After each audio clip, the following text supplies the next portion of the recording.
محترم ناظرین السلام علیکم۔ شہر کی رونق سے قدرے دور کچے گھر میں چھوٹے سے آنگن میں بیٹھی وہ غریب عورت ایک پرانے کرتے کو پیوند لگا کر پہننے کے قابل بنا رہی تھی۔ اس کے مکھڑے پر اندیکھے دکھڑے نمایاں محسوس کیے جا سکتے تھے۔ 2 سالہ چھوٹا بیٹا اس کی گود میں کھیل رہا تھا۔ اس کے ہاتھ میں جوار کی روٹی کا ایک ٹکڑا تھا، کچھ کھا لیتا اور کچھ چورا چورا کر کے زمین پر پھینکتا جا رہا تھا۔ بڑا بیٹا کچھ دور بیٹھا اپنے ہی کھیل میں مست تھا۔ وہ مٹی گیلی کر کے گول گول ٹکیاں بناتا اور پھر ان کو دیوار سے چپکا دیتا۔ نجمہ کی ساری توجہ کرتے کو پیوند لگانے پر مرکوز تھی۔ تبھی سوئی میں دھاگا ختم ہو گیا۔ اس نے دھاگے کی نلکی اپنے گھٹنے کے پاس رکھی ہوئی تھی۔ دائیں بائیں دیکھا، نلکی نہ ملی تو غصیلے لہجے میں بیٹے سے پوچھا، نظارے اور نظارے، نلکی تم نے اٹھائی ہے؟ نظر، جس کو پیار سے نظارہ کہتے تھے، اپنے کھیل میں کھویا ہوا تھا۔ ماں کی بات سنی انسنی کر دی۔ اسی دوران نجمہ کا دھیان چھوٹے بیٹے کی طرف گیا۔ وہ روٹی کے ٹکڑے پر نلکی رکھ کر پانی میں بھگو کر کچی زمین پر عجیب و غریب سے نقش و نگار بنا رہا تھا۔ یہ دیکھ کر نجمہ غصے سے لال پیلی ہو گئی۔ اس کے شوہر کا کرتا کئی دن سے پھٹا ہوا تھا۔ دھاگا نہ ہونے سے وہ سلائی نہیں کر سکی۔ جب کرتے کے چیتھڑے ہونے کو آئے تو نجمہ نے ہمسائی سے کہا وہ اس کے گدوں کی سلائی کر دے گی، بدلے میں وہ دھاگے کی نلکی دے ڈالے۔ ہمسائی نے اسے نلکی دے دی تھی۔ اب نلکی کا یہ حال اس سے دیکھا نہ گیا۔ اس نے محمود کو زور سے کھینچ کر تھپڑ جڑ دیا اور بولی، تیرا بیڑا غرق، کم بخت، یہ کیا کیا تو نے؟ برجا تو۔ ایک اور تماچے نے بچے کا دوسرا گال بھی سرخ کر دیا۔ شیر خوار زور زور سے زاروں قطار رونے لگا۔ اسی دوران باہر سے آواز آئی، پکوڑے کرارے مسالے والے۔ نظارہ مٹی کی ٹکیاں بنانا بھول گیا۔ گیلی مٹی سے لتھڑے ہاتھ قمیص سے صاف کرتا ماں کے پاس آ گیا اور بولا، ماں پیسے دے، جلدی دے، نہیں تو پکوڑے والا چلا جائے گا۔ نجمہ اور تیش میں آ گئی۔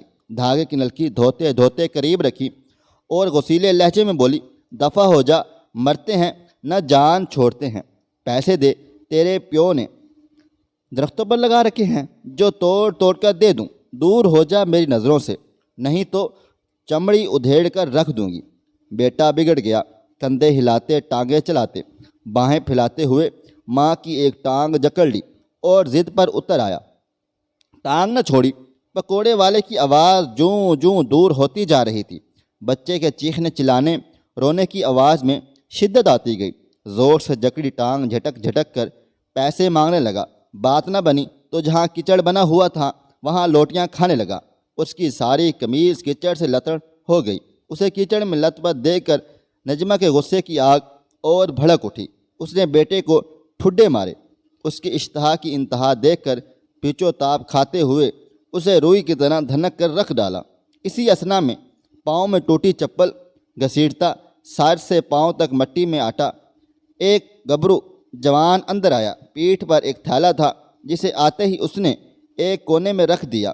دونوں بچوں کی چیخو پکارنے پر گھر سر پر اٹھایا ہوا تھا۔ گرمی سے بےحال، پیاس سے برا حال۔ مولا داد کو اگرچہ گھبراہٹ ہو رہی تھی لیکن بچوں کی حالت دیکھ کر سب کچھ بھول گیا۔ وہ جلدی سے آگے بڑھا، ایک بازو سے چھوٹے بیٹے کو اٹھایا اور دوسرے سے بڑے کو اٹھا کر اس کا منہ اپنے رخسار سے لگا لیا تھا۔ دونوں کو ساتھ لپٹا کر غصے سے بھویں اوپر چڑھاتا ہوا بولا، ان بیچاروں پر کیوں قیامت ڈھا رکھی ہے؟ کیا ظلم ہو گیا ان سے؟ نجمہ سیخ پا ہوتے ہوئے بولی، بیچارہ نہ کہہ، ان فتنوں کو یہ آفت کے پرکالے ہیں، بڑے ضدی ہیں، ان کی کود پھاند مجھ سے برداشت نہیں ہوتی۔ جینا دو بھر کر دیا ہے میرا، حرام ہے جو ایک پل بھی چین لینے دیتے ہوں۔ اس نے باری باری دونوں کی کارگزاری شوہر کے گوش گزار کر دی تھی۔ دونوں کے رخساروں پر بوسہ دیتے ہوئے مولا داد نے کہا، پھر کیا ہوا؟ کون سا طوفان آ گیا؟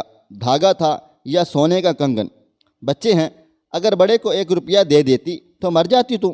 نجمہ غصے سے بولی، تمہارے لاڈ پیار نے ہی ان کو بگاڑ رکھا ہے، سمجھانے کی بجائے سر پر چڑھانا شروع کر دیتے ہو۔ ان کی اوٹ پٹانگ حرکتوں نے میری ناک میں دم کر رکھا ہے۔ جی چاہتا ہے دانتوں سے پیس ڈالوں، چبا کر کھا جاؤں۔ وہ آپے سے باہر ہوئے جا رہی تھی۔ نظارے کی کیچڑ قمیض اتارتے ہوئے مولا داد غصہ ضبط کرتے ہوئے بولا، ویسے ہی گلا دبا کر مار دے دونوں کو، بچے ہیں، سیانے تو نہیں، شرارتیں تو کریں گے۔ نظارے کی پیٹھ پر مار پیٹ کے نشان دیکھ کر مولا داد چیخا، ایسے مارتے ہیں کسائیوں کی طرح؟ کون سا گناہ ہو گیا تھا ان بیچاروں سے؟ شوہر کو پیشانی سے پسینہ صاف کرتے اور ہونٹوں پر زبان پھیرتے دیکھ کر اس نے غصہ پی لیا اور پگھل سی گئی۔ فوراً کمرے میں گئی اور ڈبے میں پانی لا کر بولی، اچھا منہ ہاتھ دھو لو، چھوڑو ان باتوں کو، ان کا تو دن رات یہی حال ہے، کھاتے پیتے ہوئے بھی ندیدے بنے رہتے ہیں۔ کبھی ان کو کسی چیز سے محروم رکھا ہے؟ جو چیز بھی آتی ہے پہلے ان کو دیتی ہوں، اگر کبھی پیسہ ٹکا پاس نہ ہو تو یوں آسمان سر پر اٹھا لینا، کیا اچھی بات ہے؟ دیکھنے سننے والے کہتے ہوں گے جیسے انہوں نے زندگی میں کچھ دیکھا ہی نہیں۔ ہاتھ منہ دھو چادر کے کونے سے صاف کر مولا داد قریب پڑی چارپائی پر بیٹھ گیا۔ نجمہ اس کے لیے پانی لینے چلی گئی۔ کٹورا بھرنے کے بعد اس نے دیگچی میں ہاتھ ڈالا۔ یہ کیا؟ دیگچی خالی تھا؟ دوپہر کے وقت اس میں کچھ شکر تھی، اب خالی برتن منہ چڑھا رہا تھا۔ وہ سمجھ گئی نظارے نے کام دکھایا ہوگا، خالی پیٹ سادہ پانی پینا ٹھیک نہیں۔ یہ سوچتے ہوئے وہ بھاگم بھاگ ہمسائی کے گھر گئی، تھوڑی سی لسی لی اور پانی ملا کٹورا بھر کے لے آئی۔ مولا داد نے لسی پی اور دونوں بیٹوں کو چارپائی پر ساتھ لٹا لیا، ایک دائیں دوسرا بائیں۔ نجمہ ہاتھ والے پنکھے سے ان کو ہوا دیتے ہوئے بولی، یہ بڑا تو کچھ زیادہ ہی خراب ہوتا جا رہا ہے، میرا تو جی چاہتا ہے اس کے ہاتھ پاؤں توڑ کر کمرے میں پھینک دوں، وہیں پڑا رہے تو اچھا ہے۔ اس نے شکر غائب ہونے کی بات مولا داد کو بتا دی، بچے کی پیٹھ ماں کی طرف کر لی اور باپ کے گلے میں باہیں ڈال کے اس کے سینے سے منہ لگا کر آنکھیں بند کر لیں۔ مولا داد دونوں کی طرف دیکھتا ہوا بولا، چل اب چھوڑ، ابھی تک غصے سے بھری بیٹھی ہے، ایسی چھوٹی چھوٹی باتوں پر بچوں کو مارا پیٹا نہ کر۔ یہ تیرا زیور، تیرے گہنے ہیں، تیری اس طرح کی حرکتوں سے ان کا حسن گہنا جائے گا۔ وہ سیانے کہتے ہیں نا، ماں پر پتہ پر گھوڑا، بہت نہیں تو تھوڑا تھوڑا، نہیں سمجھی نا؟ مطلب یہ کہ اولاد اپنے ماں باپ پر ہی ہوتی ہے، تو جل بھن کر کوئلہ نہ ہوا کر، بڑے ہوتے جائیں گے تو سمجھ بھی آتی جائے گی۔ چھوڑ دے اپنا خون جلانا، شکر کھا لی تو کیا ہوا، ان صورتوں سے چھک زیادہ اچھی ہے۔ رب کی عطا پر خطا نہیں کرنی چاہیے۔ بیٹوں کی طرف پیار بھرے غصے سے دیکھ کر نجمہ بولی، تم نے اپنے لاڑ پیار سے ان کو خراب نہ کر دیا تو میرا نام بدل دینا، سر پر چڑھائے رکھا ہے انہیں۔ ہاں سچ یاد آیا، کیا بنا پھر کام کا؟ آج جلدی آ گئے۔ مولا داد نے ٹھنڈی سانس بھری، کہنے لگا، بننا کیا تھا، کام کہیں ملتا ہی نہیں، پتہ نہیں کیسا منحوس مہینہ ہے۔ ماجد کے ساتھ ایک سیٹ کی کوٹھی پر گیا تھا، امید تھی کہ 2-2.5 ماہ کے لیے کام مل جائے گا، لیکن اس نے دہاڑی لگوائی اور 200 روپیہ ہاتھ میں دے کر چلتا کر دیا۔ کوئی 20 دن بعد بمشکل روزی روٹی کی آس بندھی تھی، کیوں ہٹا دیا اس سیٹھ نے؟ نجمہ نے دکھی لہجے میں پوچھا۔ مولا داد بولا، بھلی عورت سن، کتوں کے بھونکنے سے کبھی گداگر کی خیرات بند ہوتی، نہ ہی کبھی بخیل لوگوں کے باعث کسی کی روزی کم ہوئی ہے، اپنا بھی اللہ ہے، کسی پر اپنا زور تو نہیں۔ سیٹھ کہنے لگا، ہمارے پرانے مزدور آ گئے ہیں، اب تمہاری ضرورت نہیں ہے۔ اداسی کی ایک لہر نجمہ کے سراپے میں سرایت کر گئی تھی، شوہر کو پریشان نہیں دیکھ سکتی تھی۔ بہت سارا حوصلہ جمع کر کے بولی، چلو پھر کیا ہوا، آزمائش امتحان بھی تو زندگی کا حصہ ہے، یہ نہ ہو تو خوشیوں کی کیا اہمیت رہ جاتی ہے۔ میں مایوس ہوں، نہ ہی نراش، کام کہیں اور مل جائے گا، جب تک نہیں ملتا میں ذمہ داروں کے گھروں میں جا کر اپلے تھاپ کر کچھ نہ کچھ بندوبست کر ہی لیا کروں گی۔ مجھے زیادہ فکر اس چڑیل کی ہے جو روزانہ دوپہر کو برے وقت کی طرح آ جاتی ہے۔ میں سوچ رہی تھی 1000 روپے کا انتظام ہو جاتا تو اپنی ٹوٹی نہت بیچ کر باقی پیسے ملا کر اس کا ادھار چکا کر یہ قصہ تو تمام کر دیتی۔ کتنے پیسے بنتے ہیں اس کے لیے؟ تو 1500 روپے تھے، لیکن اب سود مانگتی ہے۔ اچھا رب داتا ہے، کبھی نہ کبھی تو دے گا ہی۔ تو آٹے کا کیا بنے گا؟ مکئی پیس کر جو آٹا گوندا تھا اس سے 5-6 روز تو گزر بسر ہو گئی، لیکن اب بمشکل رات کی روٹی پکے گی۔ مولا داد سر سے پاؤں تک کانپا، پھر گہری سوچ میں ڈوب گیا۔ آخر بولا امید ہے کہ ایک دوسری جگہ پر کام مل جائے گا۔ مستری نذیر کہہ رہا تھا آنے والے مہینے کی 1 تاریخ کو سیٹھ انور کا بھٹا چالو ہونے والا ہے، وہاں تجھے کام دلوا دوں گا، باقی جو رب کی مرضی۔ وہ پیار بھری نظروں سے سوئے ہوئے بیٹوں کو دیکھتے ہوئے کہنے لگا، دیکھو مالک کے رنگ کسی کو دھن دولت سے نوازتا ہے تو کھانے والا کوئی بھی نہیں ہوتا۔ جن کو بیٹے بیٹیاں دیتا ہے انہیں کبھی بھی کھل کر کھانے کو نہیں ملتا، روٹی کے ٹکڑے ٹکڑے کے لیے ترستے ہیں۔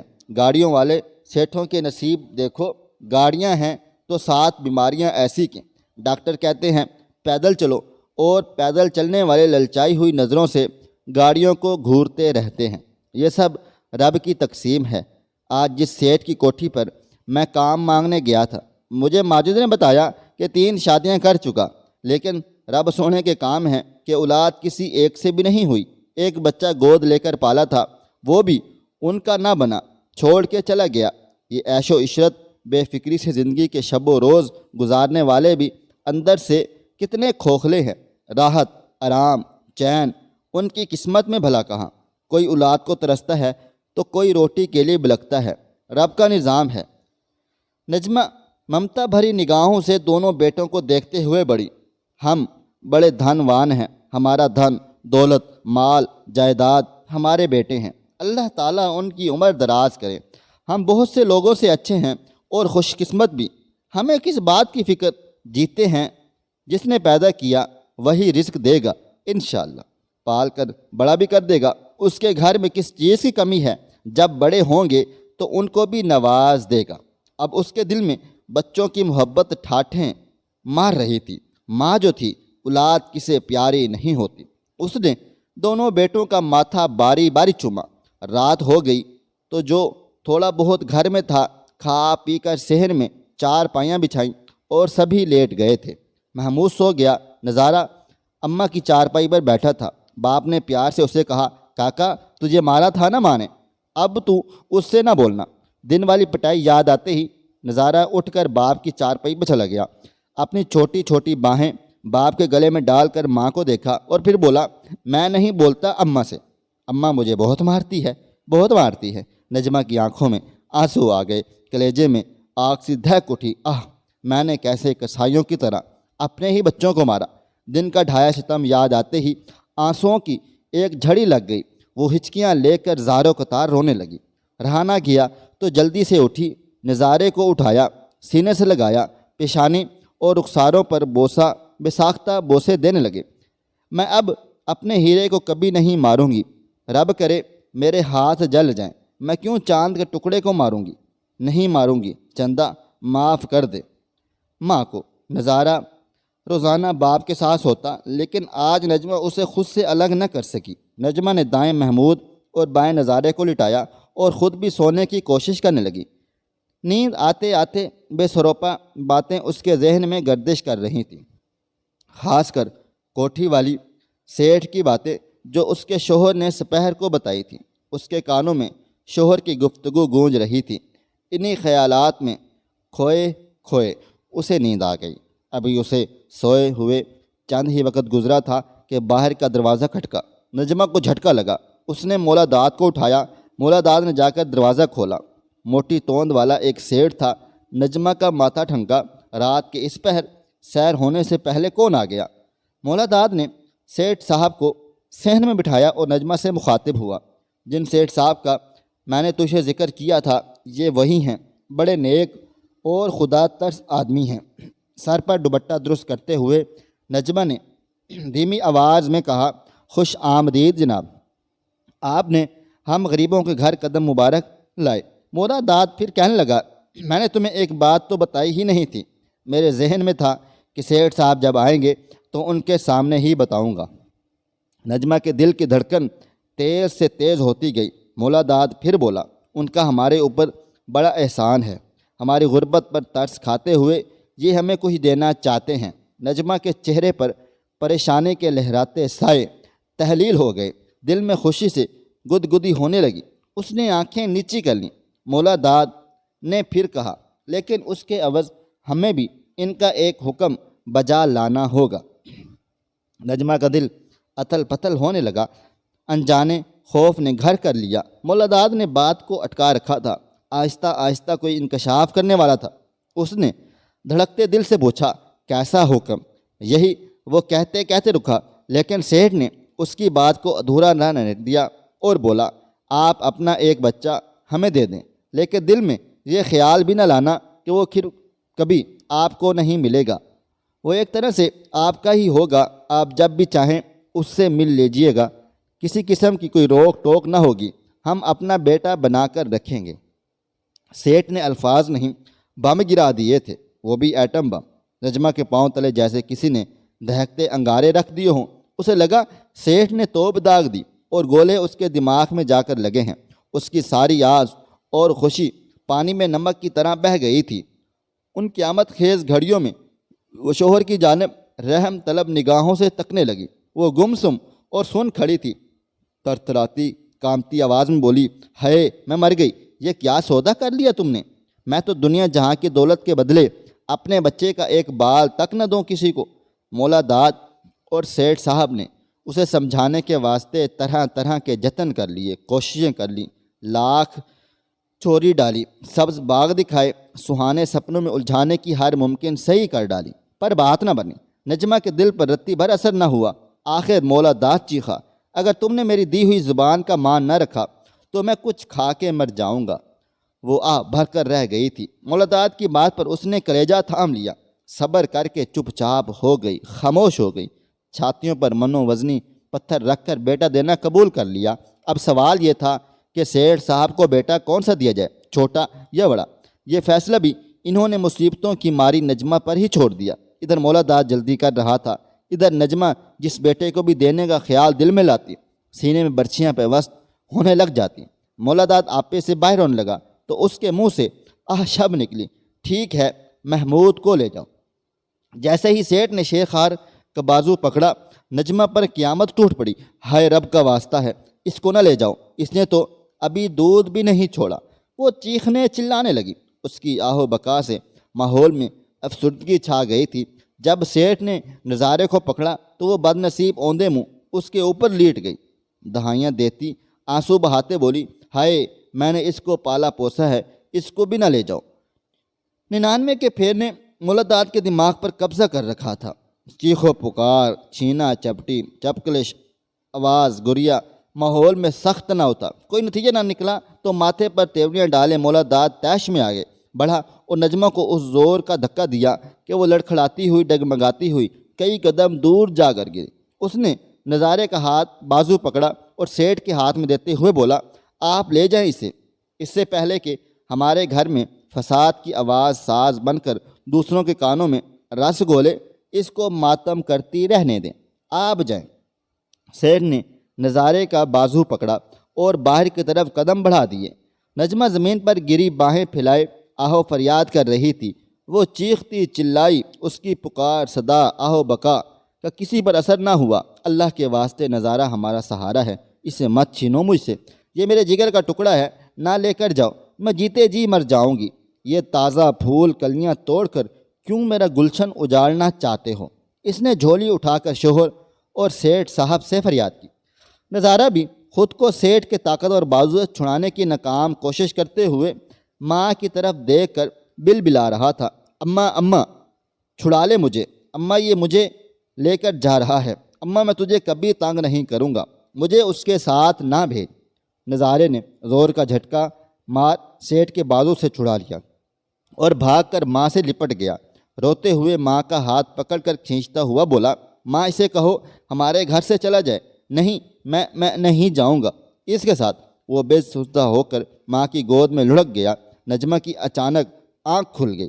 نظارہ اس کا ہاتھ اپنی طرف کھینچتے ہوئے کہہ رہا تھا، اماں اماں میری طرف منہ کر کے کیوں نہیں سوتی؟ آنکھیں ملتی نجمہ ہڑبڑا کر اٹھ بیٹھی۔ اس کا سانس دھونکنے کی طرح چل رہا تھا۔ اس نے نظارے کو زور سے کلیجے کے ساتھ لگا لیا، خوب بھینچا، ماتھا چوما، پھر شوہر کا پاؤں ہلاتے ہوئے بولی، ہیں جی سو گئے ہو؟ ہائے ربا کتنا ڈراؤنا خواب دیکھا میں نے۔ ایسا بھیانک خواب دیکھنے کے بعد پھر نیند کہاں آنی تھی؟ آنکھوں میں سحر ہو گئی تھی۔ خواہش صرف اتنی ہے کہ کچھ الفاظ لکھوں جس سے کوئی گمراہی کے راستے پہ جاتے جاتے رک جائے، اور نہ بھی رکے تو سوچ میں ضرور پڑ جائے۔ دوستو، ویڈیو پسند آئی ہے اس ویڈیو کو لائک کریں، شیئر کریں۔ اگر آپ نے ابھی تک میرا چینل سبسکرائب نہیں کیا ہوا تو ابھی سبسکرائب کر لیں، ساتھ میں بیل آئیکن کو بھی ضرور پریس کر لیجئے گا تاکہ نئی اپلوڈ ہونے والی ہماری ویڈیوز کا نوٹیفیکیشن آپ کو بر وقت ملتا رہے۔ اور مجھے آپ اگلی ویڈیو تک اجازت دیں۔ اللہ حافظ۔